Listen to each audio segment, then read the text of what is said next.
ഇന്ന് 66-ാം ദിവസം. ഇന്ന് വായിക്കുന്ന വചനഭാഗങ്ങൾ സംഖ്യ 17, നിയമാവർത്തനം 17ഉം 18ഉം അധ്യായങ്ങൾ, സങ്കീർത്തനങ്ങൾ 98.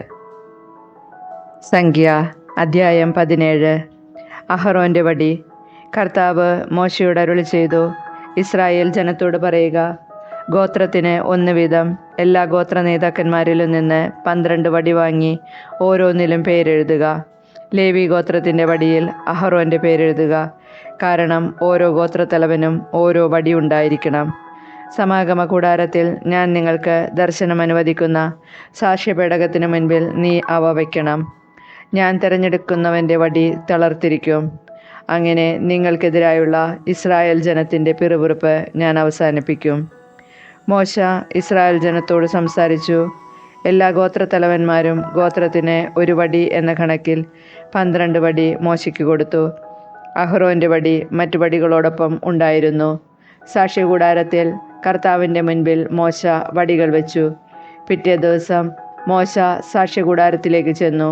ലേവി കുടുംബത്തിന് വേണ്ടിയുള്ള അഹ്റോൻ്റെ വടി മുള പൊട്ടി പൂത്ത് തളിർത്ത് ബദാംപഴങ്ങൾ കായ്ച്ചു നിന്നു.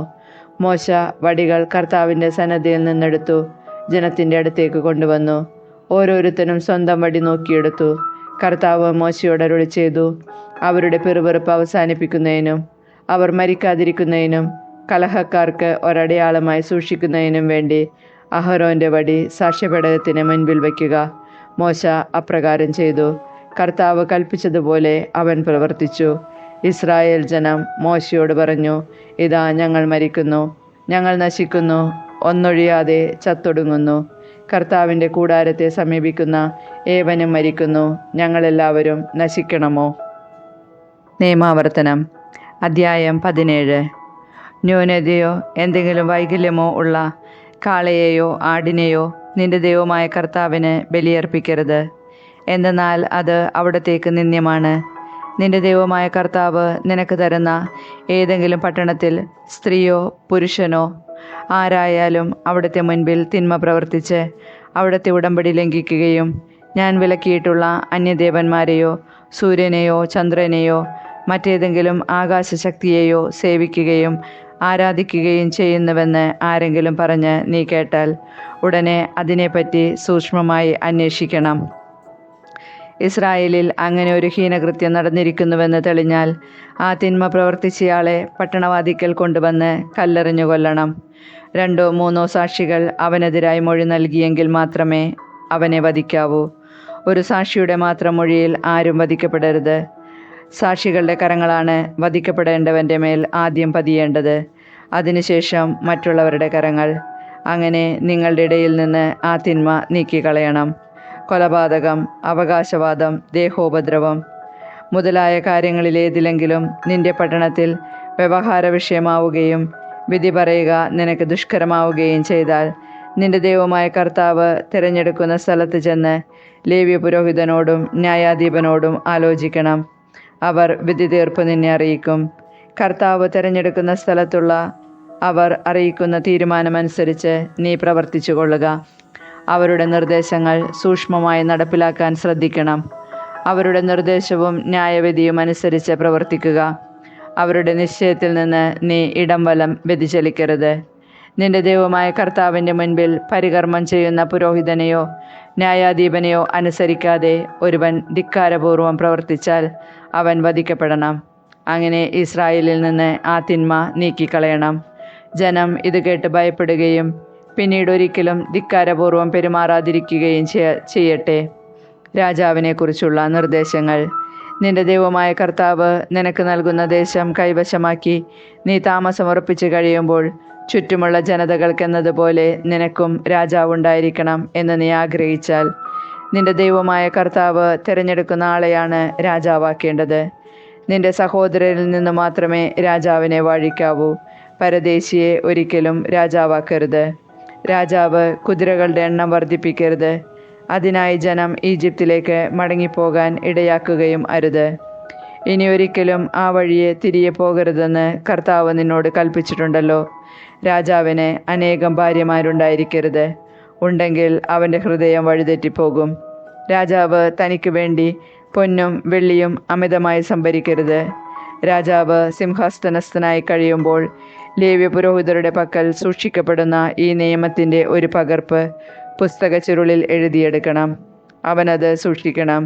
തൻ്റെ ദൈവമായ കർത്താവിനെ ഭയപ്പെടുകയും ഈ നിയമത്തിലെ എല്ലാ അനുശാസനങ്ങളും ചട്ടങ്ങളും ശ്രദ്ധാപൂർവം പാലിക്കുകയും ചെയ്യാൻ ജീവിതത്തിലെ എല്ലാ ദിവസവും അത് വായിക്കുകയും ചെയ്യണം.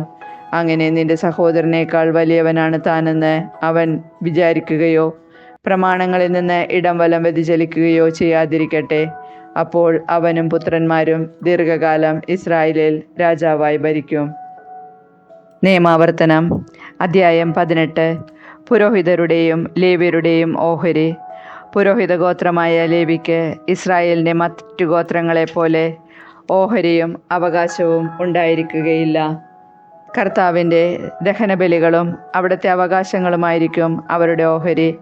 സഹോദരന്മാർക്കിടയിൽ അവർക്ക് ഓഹരി ഉണ്ടായിരിക്കുകയില്ല. കർത്താവ് അരുളി ചെയ്തിട്ടുള്ളതുപോലെ അവിടുന്നായിരിക്കും അവരുടെ ഓഹരി. ബലിയർപ്പിക്കുന്ന ജനത്തിൽ നിന്ന് പുരോഹിതന്മാർക്കുള്ള വിഹിതം ഇതായിരിക്കും: ബലി കഴിക്കുന്ന കാളയുടെയും ആടിൻ്റെയും കൈക്കുറകുകൾ, കവിൾത്തടങ്ങൾ, ഉദരഭാഗം ഇവ പുരോഹിതന് നൽകണം. ധാന്യം, വീഞ്ഞ്, എണ്ണ ഇവയുടെ ആദ്യഫലവും ആടുകളിൽ നിന്ന് ആദ്യം കത്തിരിച്ചെടുക്കുന്ന രോമവും അവന് കൊടുക്കണം. നിങ്ങളുടെ സകല ഗോത്രങ്ങളിൽ നിന്ന് തൻ്റെ മുന്നിൽ നിൽക്കാനും തൻ്റെ നാമത്തിൽ ശുശ്രൂഷ ചെയ്യാനും അവനെയും അവൻ്റെ പുത്രന്മാരെയുമാണല്ലോ എന്നേക്കുമായി നിന്റെ ദൈവമായ കർത്താവ് തിരഞ്ഞെടുത്തിരിക്കുന്നത്. ഇസ്രായേൽ പട്ടണങ്ങളിൽ എവിടെയെങ്കിലും താമസിക്കുന്ന ഒരു ലേവ്യൻ കർത്താവ് തിരഞ്ഞെടുക്കുന്ന സ്ഥലത്ത് വരാൻ ആഗ്രഹിക്കുകയാണെങ്കിൽ വന്നുകൊള്ളട്ടെ.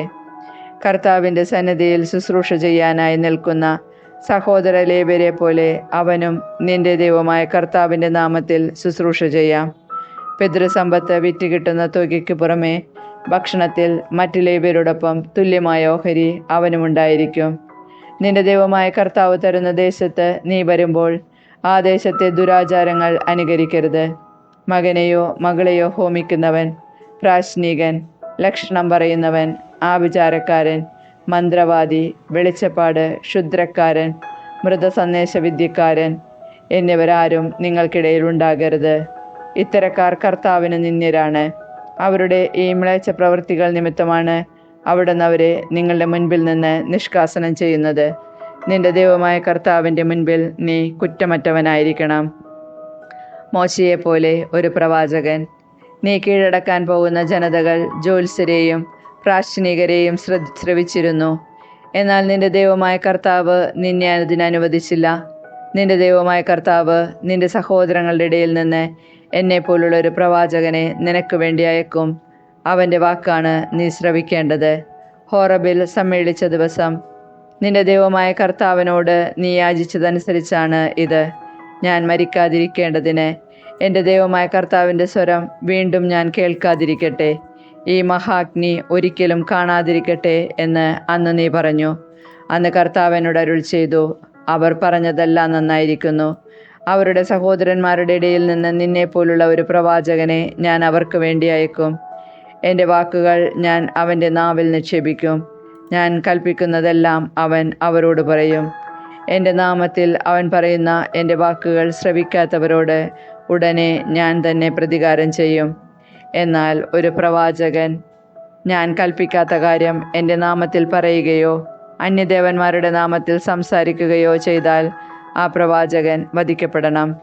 കർത്താവ് അരുളി ചെയ്യാത്തതാണ് ഒരു പ്രവാചകൻ്റെ വാക്കെന്ന് ഞാൻ എങ്ങനെ അറിയും എന്ന് നീ മനസ്സാ ചോദിച്ചേക്കാം.